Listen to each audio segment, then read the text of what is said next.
So, kasalukuyan na pong naghihiwa ng gulaman si Ederlita. So, ito na po ngayon. Naglalaro po ng chess si Tatay at si Tito Erwin. Kasalukuyan naman pong nagsisiling ang mga aming ano bang tawag sa mga magpapakalat ng apelyado ng Parinya. Yan po, nagbabantay lang si Tita.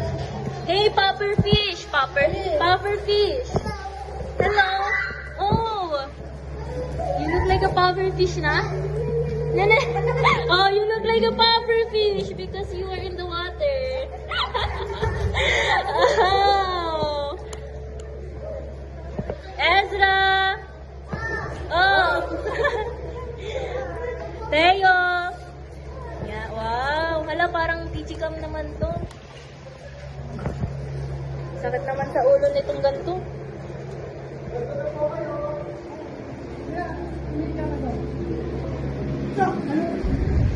Andrew E. Ha?